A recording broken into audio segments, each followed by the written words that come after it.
नमस्कार प्यारे मित्रों, आज हम लोग बात करेंगे आर्टिकल 163 अनुच्छेद 163 क्या है, इसमें क्या प्रावधान है हम लोग समझते हैं और देखते हैं कि क्या क्या इससे प्रश्न बन सकते हैं।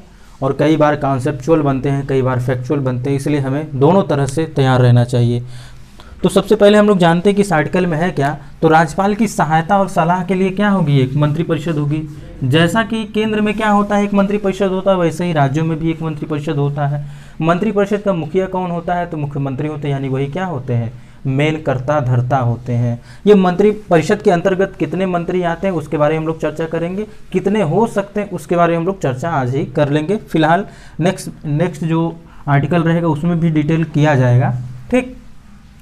तो 163 कहता क्या है, एक बार ओवरव्यू दे देते हैं कि यहाँ पर राज्यपाल जो अपने स्वयं के यानी कि जो अपने विवेक के आधार पर कोई डिसीजन लेता है, कोई कार्य करता है, उसको छोड़ करके जो भी कार्य करेंगे राज्यपाल महोदय, वो सारे के सारे क्या करेंगे, अपने मंत्रिपरिषद से यानी मंत्रिपरिषद से क्या करेंगे, सलाह परामर्श करके करेंगे। हाँ, उनकी सलाह परामर्श मान रहे हैं कि नहीं मान रहे डिपेंड करता है उनके ऊपर। अगर वो माने चाहे ना माने, इसके लिए कोई समस्या नहीं है, कोई प्रॉब्लम नहीं, कोई बाध्यता नहीं है।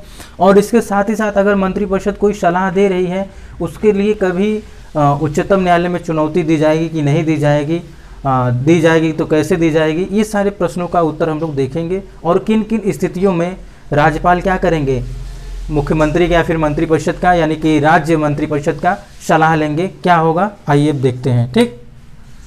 तो राज्यपाल के विवेकानुसार कृत्यों को छोड़कर, कृत्यों का तात्पर्य होता है कार्य से, ठीक, यानी कि जो अपने विवेकानुसार कार्य करते हैं उनको छोड़ करके अन्य कृत्यों का प्रयोग करने में क्या करेंगे, सलाह और सहायता लेंगे।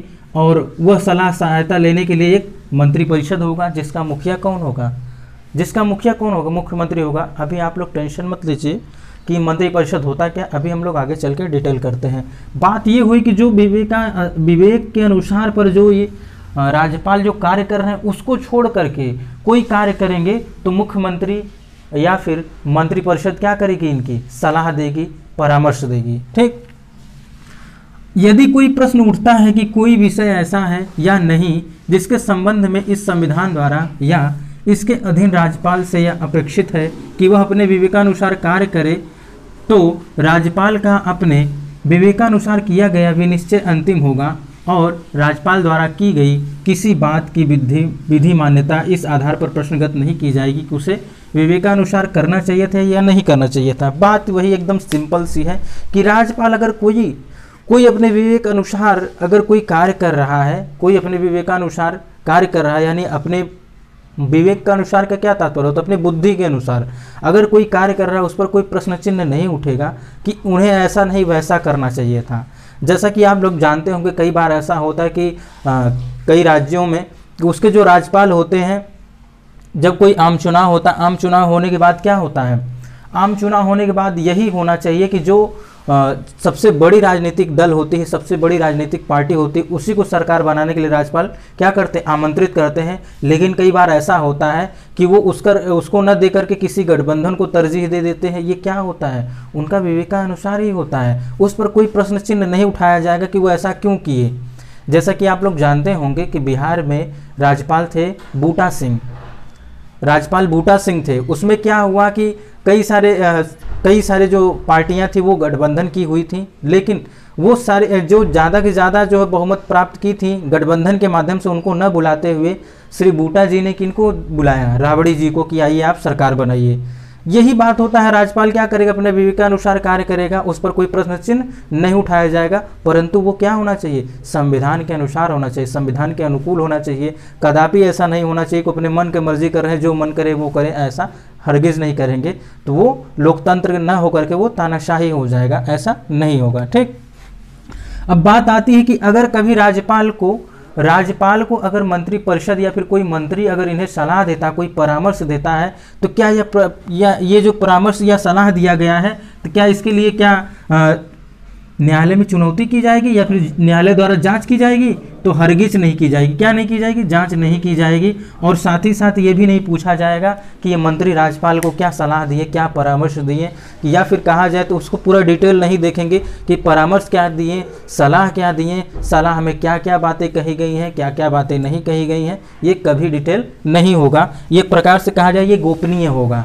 सलाह तो देंगे मंत्रिपरिषद, सलाह तो देंगे मंत्रियां देंगे, लेकिन कभी उसका कभी जांच नहीं होगा। एक प्रकार से इसको कहा जाए ये सीक्रेट बातें होती हैं। जैसे आपकी और आपके मित्रों के बीच में भी कभी न कभी कोई न कोई सीक्रेट बातें रहती है। बात आती है मंत्रिपरिषद के अंतर्गत कितने मंत्री आते हैं, तो बात हम लोग कर लेते हैं। मंत्रिपरिषद के अंतर्गत सभी मंत्रियों के समूह को ही क्या कह दिया जाता है? मंत्रिपरिषद इंक्लूडेड मुख्यमंत्री को भी।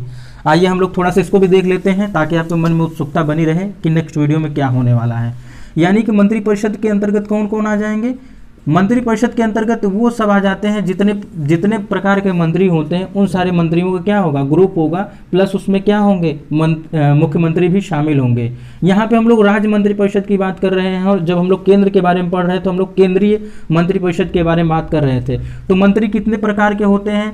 कैबिनेट मंत्री होते हैं, राज्य मंत्री होते हैं और उप मंत्री होते हैं। ठीक, कैबिनेट मंत्री होते हैं, राज्य मंत्री होते हैं, उप मंत्री होते हैं। हाँ, ये डिपेंड करता है कि इनकी संख्या कितनी होगी, ये संख्या या फिर कितने डिपार्टमेंट होंगे या कितने प्रकार के मंत्री होंगे, ये डिपेंड करता है मुख्यमंत्री के ऊपर। वो कितने प्रकार के मंत्रियों का क्या करते हैं? चुनाव करते हैं, फिर नियुक्ति करते हैं। ठीक, तो ये प्रश्न कई बार पूछ लिए जाते हैं कि अगर मान लीजिए कि इतने मंत्री हैं तो इनकी मंत्रियों के जो विभाग की यानी कितने प्रकार के मंत्री होंगे, इसका डिसीजन कौन लेता है? तो सिंपल सा अगर केंद्र की बात आएगी तो प्रधानमंत्री, और अगर राज्य की बात आएगी तो मुख्यमंत्री।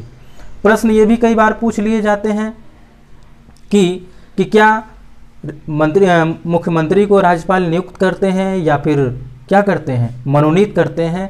तो ये होता कौन है? देखिए, बहुमत प्राप्त राजनीतिक दल का जो नेता होगा, यानी अगर आप लोकसभा की बात करेंगे, यानी अगर केंद्रीय मंत्रिपरिषद की बात करेंगे, या फिर कहा जाए प्रधानमंत्री की बात जब आप करेंगे, तो प्रधानमंत्री क्या होंगे? लोकसभा में बहुमत प्राप्त राजनीतिक दल के नेता को ही क्या मान लिया जाता है? प्रधानमंत्री, जिसको प्रेसिडेंट यानी सरकार बनाने के लिए क्या करते हैं? आमंत्रित करते हैं। सेम वही हिसाब यहाँ पर भी हो जाता है राज्यों में। राज्य में क्या होता है कि राज्य विधानसभा में, यानी किसी राज्य के विधानसभा में बहुमत प्राप्त राजनीतिक दल को ही उस संबंधित राज्य के राज्यपाल उसे क्या करते हैं? आमंत्रित करते हैं, आइए आप अपना सरकार बनाइए। तो ये है ओवरऑल 163। किसमें क्या होगा कि सलाह और परामर्श देने के लिए एक मंत्रिपरिषद होगी। किसको? राज्यपाल को। और जो भी सलाह देगी, जो भी परामर्श देगी, उसका कहीं किसी कोर्ट में जांच नहीं होगा, कोई उसके बारे में कोई डिटेल नहीं होगी, कोई उस पर चर्चा नहीं होगी। ठीक, और ये अपने विवेक के अनुसार कोई भी कार्य कर सकते हैं, लेकिन ऐसा भी नहीं करना है कि वो संविधान के प्रतिकूल हो, वो संविधान के अनुकूल ही कार्य करेंगे। ठीक, और अपने विवेक के अनुसार के कार्य को छोड़ करके जितने भी कार्य करेंगे वो मंत्रिपरिषद की सलाह से ही करेंगे, परामर्श से ही करेंगे। ठीक, तो ये होता है आर्टिकल 163। तो मित्रों, आज के लिए बस इतना ही। हम लोग आगे बात करें 164 के बारे में। तब तक के लिए नमस्कार।